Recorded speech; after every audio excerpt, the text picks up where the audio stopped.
La guardiana del hogar. Al alba, cuando la luz todavía era tenue sobre las murallas de la ciudad, Raquel encendía la lumbre en el patio de su casa. Vivían en una calle estrecha, cerca del barrio donde residían otras familias judías, aunque la ciudad no era especialmente grande ni famosa por su comunidad. Mientras el resto de la casa dormía, ella medía la harina y el agua con cuidado, pensando en el pan que debía preparar antes de que el mercado abriera. Aquella primera hora del día era suya, silenciosa, ordenada, casi ritual. Después despertaba a sus hijos y revisaba que repitieran correctamente las bendiciones que su marido les había enseñado la noche anterior. Él estudiaba en la sinagoga y trataba con otros hombres del aljama asuntos de impuestos o pleitos. Ella, en cambio, sostenía la vida diaria que hacía posible que todo aquello existiera. Antes de salir, Raquel le recordaba a su hija mayor que debía ayudar a vigilar la olla de lentejas y cuidar de sus hermanos menores, como le había enseñado desde pequeña. Cuando el sol ya calentaba las paredes de piedra, Raquel salía hacia el mercado. Cubría su cabello con un manto oscuro y caminaba entre puestos donde cristianos, musulmanes y judíos comerciaban con normalidad vigilada. Compraba verduras y a veces cambiaba tejidos que ella misma había bordado por aceite o especias. No era una comerciante importante, pero sabía negociar con firmeza. Las otras mujeres la respetaban porque llevaba años administrando bien el dinero de la casa, desde que su marido había tenido épocas de enfermedad.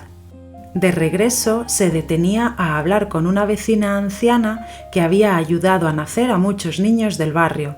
La mujer le contaba noticias, quién estaba enfermo, qué familia pensaba casar a su hija o qué rumor corría sobre los nuevos pagos exigidos por el concejo.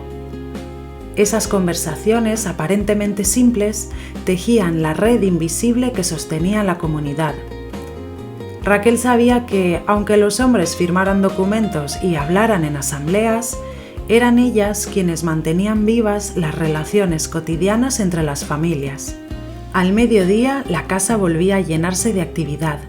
Raquel servía la comida, corregía las disputas infantiles y escuchaba con atención cuando su marido regresaba contando lo debatido en la sinagoga.